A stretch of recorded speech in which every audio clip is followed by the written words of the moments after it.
Hello again, everyone. With this video, I'm going to talk a little bit about how abuse almost always escalates. When you ask survivors what their last straw was during domestic violence, their answers will likely range from the first time they threatened to hurt me to the first time they put me in the hospital.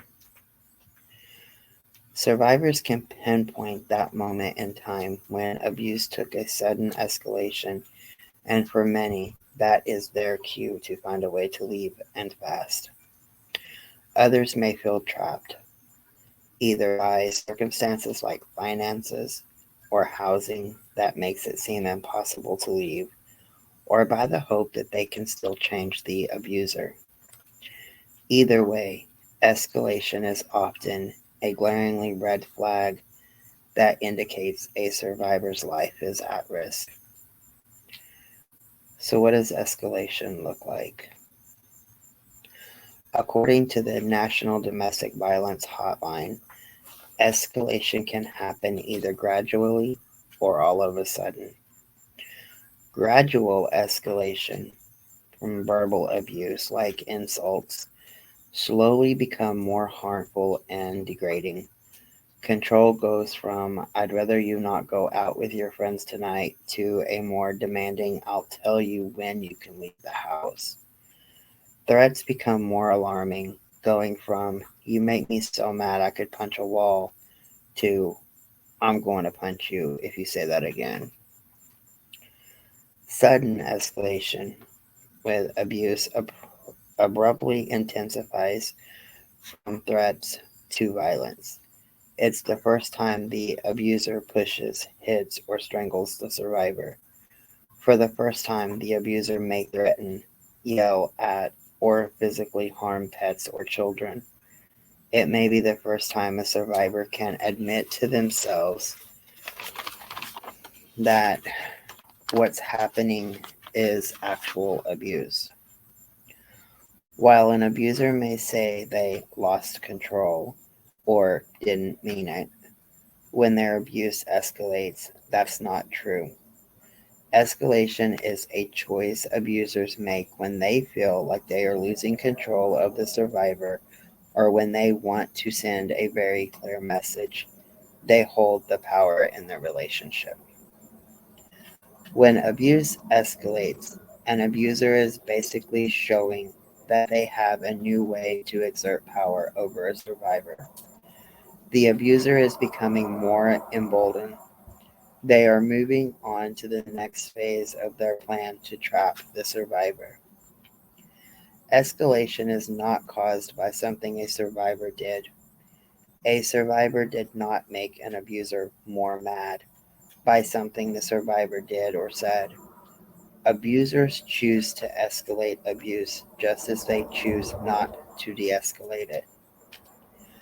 When an abuser has clearly shown that their abusive tactics have gone to the next level, the survivor should know two things. One, it's only going to get more dangerous to leave later on. And two, things can escalate even more.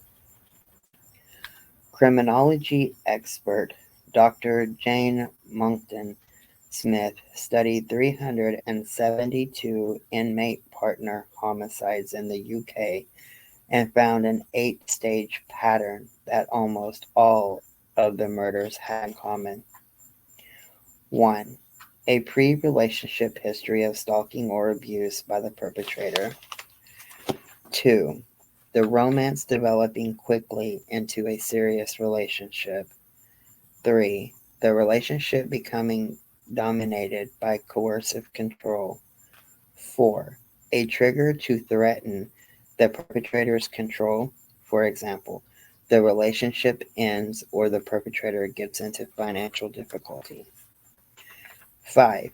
Escalation, or an increase in the intensity or frequency of the partner's control tactics, such as by stalking or threatening suicide. 6. The perpetrator has a change in thinking, choosing to move on either through revenge or by homicide. 7. Planning. The perpetrator might buy weapons or seek opportunities to get the victim alone. 8. Homicide. The perp kills his or her partner and possibly hurts others, such as the victim's children, siblings, parents, grandparents, or even pets. After the relationship developed quickly and became dominated by coercive control, there was escalation in almost all of the relationships, at which time the partner's control tactics ramped up. This was followed by planning. The perp may have bought a weapon or planned a time to get the victim alone and then committed the homicide. Escalation when things aren't physically violent. For those who are with a psychologically abusive partner, someone who isn't physically violent but who manipulates, degrades, and gaslights a survivor, escalation can still occur. It might look like the abuser, 1. Not respecting a survivor's boundaries, 2. Blaming the survivor for the abuse and not taking responsibility for his or her choices, 3. Isolating the survivor from friends and family, 4. Threatening to harm or take away a survivor's children, 5. Threatening to harm pets, 6. Acquiring a weapon as a means of intimidation, 7. Displaying excessive jealousy or paranoia. Remember that verbal and emotional abuse can, at times, escalate to physical violence. The most dangerous thing for a survivor is to underestimate what an abuser is capable of. It can be hard when a survivor feels like they love their abusive partner and consequently keep giving them more chances to change. Even if a survivor isn't ready to leave yet, creating a safety plan is always a smart idea.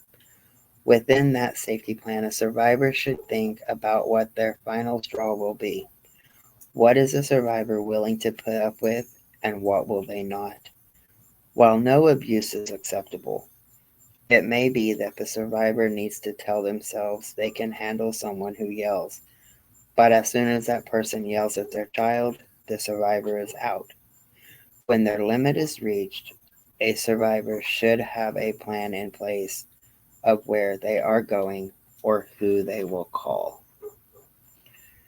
And as always, much love. Stay safe because safety comes first.